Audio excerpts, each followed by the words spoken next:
Pledoi atas surat tuntutan jaksa penuntut umum dalam perkara pidana nomor 589/2021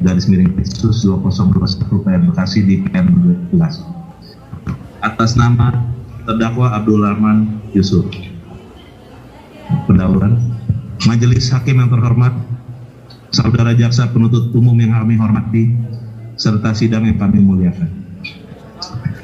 Bersama ini perkenalkan kami selaku tim penasihat hukum terdakwa Abdul Rahman Yusuf akan menyampaikan nota pembelaan agar dapat menjadi pertimbangan yang sepatutnya sebelum majelis hakim sampai pada putusan akhir.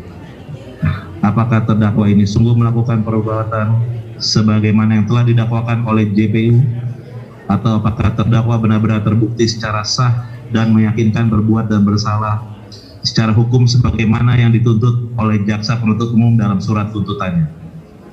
Bahwa dalam kesempatan ini perlu kami tegaskan bahwa pada hakikatnya pengajuan nota pembelaan ini adalah bertujuan untuk memperjelas hal-hal yang tadi dijelaskan oleh jaksa penuntut umum dalam menyusun surat tuntutan yang tidak mengacu pada fakta persidangan, karena sangat nyata dan jelas apa yang dituangkan dalam uraian tuntutan bukan didasarkan fakta persidangan.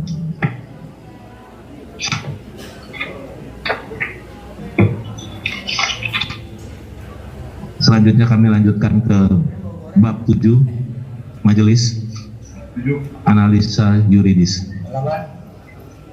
Halaman 132.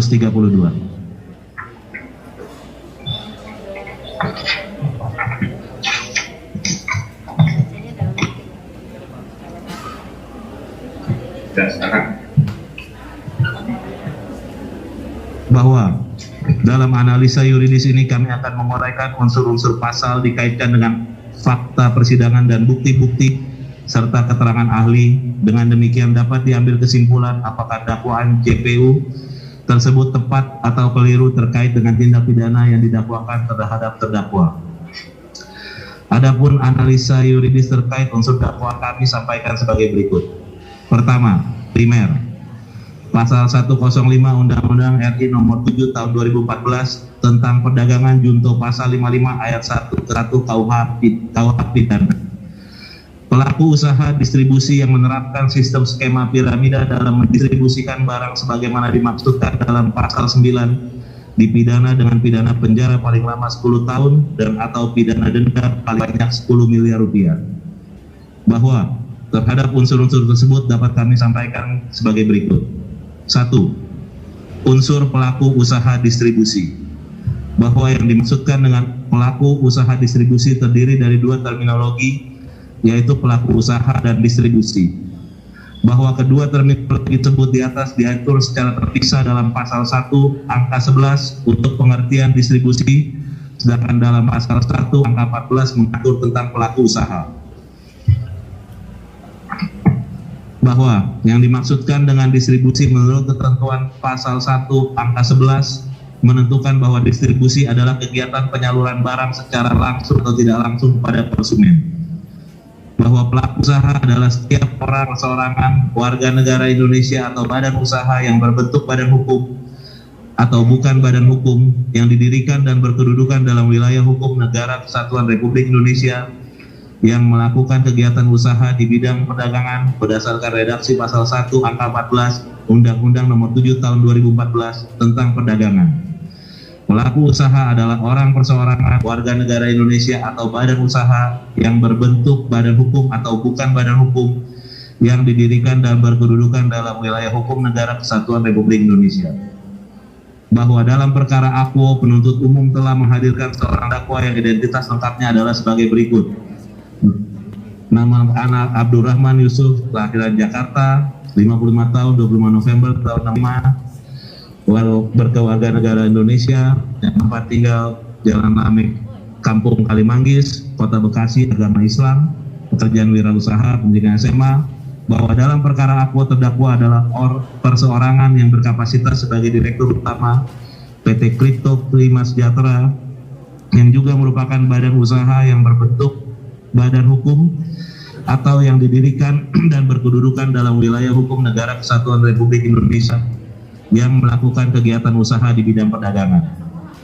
Bahwa PT Kripto Prima Sejahtera adalah badan hukum yang didirikan dan berkedudukan dalam wilayah hukum Negara Kesatuan Republik Indonesia berdasarkan Akta Pendirian nomor 1 tertanggal 6 Juli 2018 yang dibuat di hadapan Notaris In Zainab Heru Partuti SH MKN, Notaris di Jakarta, Berita Negara 77 TBN 16469, nomor SK AHU 0032280 AH 0101 tahun 2018, bahwa dikarenakan unsur ini bersifat alternatif, yaitu orang perseorangan warga negara Indonesia atau badan usaha yang berbentuk badan hukum atau bukan badan hukum yang didirikan berkedudukan dalam wilayah hukum Negara Kesatuan Republik Indonesia, dan di dalam dakwaan tidak dibedakan secara tajam apakah dakwaan ditujukan kepada terdakwa dalam kapasitas orang perorangan atau dalam kapasitas sebagai personifikasi dari badan usaha yang berbentuk badan hukum atau bukan badan hukum, bahwa walaupun terdakwa mengakui akan identitas terdakwa sebagaimana yang tertera dalam surat dakwaan penuntut umum dan selama persidangan juga dapat menjawab pertanyaan yang diajukan baik oleh penuntut umum, majelis hakim maupun penasihat hukum, serta mengajukan pertanyaan dan tanggapan terhadap saksi dan ahli yang dihadirkan dalam persidangan, ada secara otomatis membuktikan sebagai subjek hukum yang melakukan perbuatan pidana, melainkan harus dibuktikan terlebih dahulu dakwaan yang merupakan unsur menerapkan sistem skema piramida dalam mendistribusikan barang sebagaimana dimaksudkan dalam pasal 9 Undang-Undang Nomor 7 Tahun 2014 tentang perdagangan. Maka jika unsur-unsur dalam pasal 105 Undang-Undang RI Nomor 7 Tahun 2014 tentang perdagangan yang didakwakan oleh penuntut umum tidak terbukti, maka unsur pelaku usaha distribusi yang ditujukan terhadap terdakwa Abdul Rahman Yusuf sebagai subjek hukum tidak dapat dimintakan pertanggungjawaban.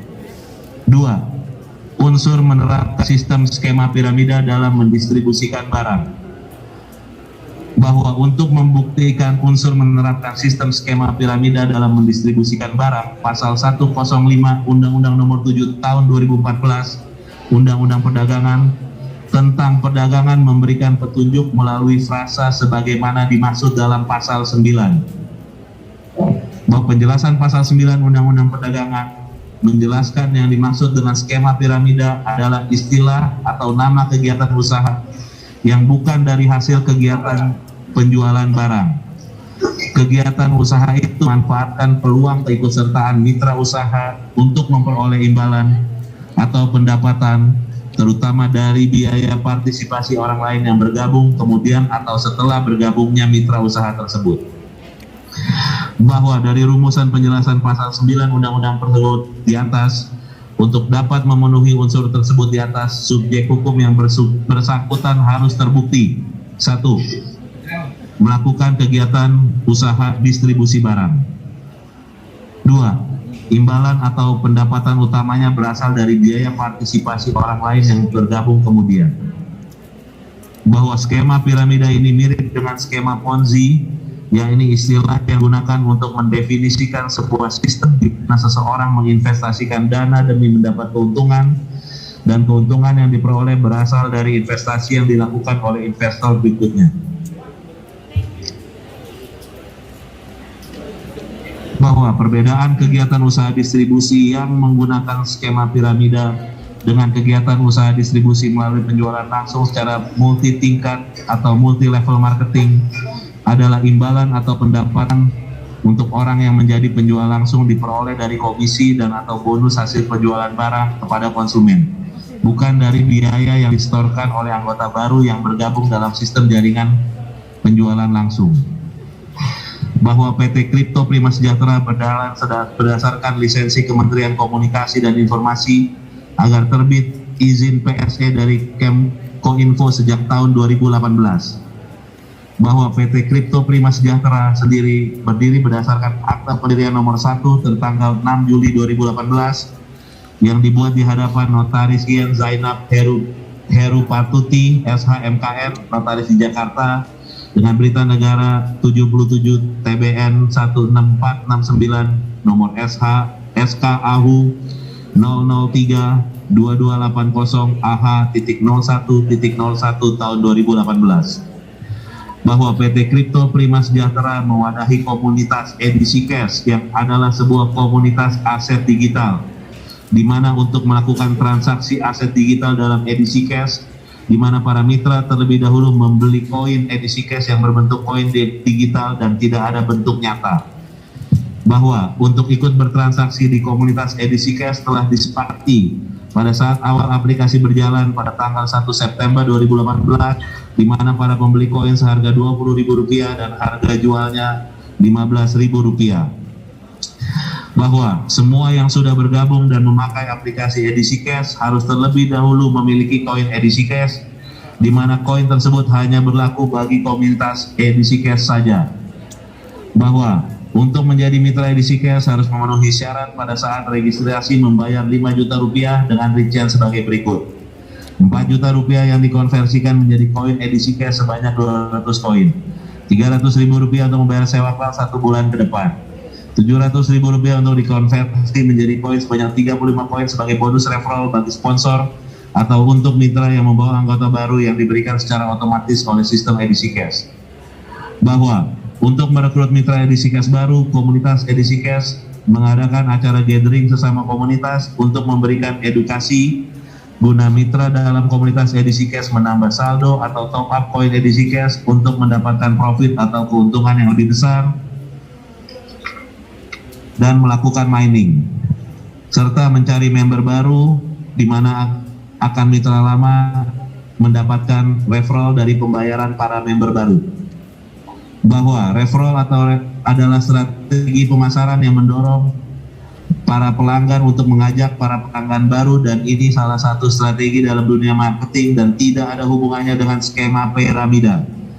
Bahwa hal ini berbeda dengan yang dimaksud skema piramida di mana hanya memberikan keuntungan bagi upline yang terdapat dari rekrutmen anggota baru. Di mana semakin banyak dapat merekrut anggota baru, semakin banyak untuk oleh upline tanpa melakukan transaksi jual beli koin. Bahwa dalam komunitas edisi cash merekrut member baru tidak suatu keharusan mengingat mitra edisi cash selama masih bisa top up atau melakukan mining maka bagi mitra tersebut tetap akan mendapatkan keuntungan. Bahwa dengan demikian terhadap mitra edisi cash tidak tergantung dengan downline di mana setiap mitra dapat melakukan transaksi jual beli untuk mendapatkan keuntungan karena hubungan antara upline dengan downline terputus setelah perekrutan karena tidak ada lagi hubungan antara member baru dengan member lama atau setelah itu. Bahwa dengan demikian tidak benar sistem jual beli koin edisi cash menggunakan sistem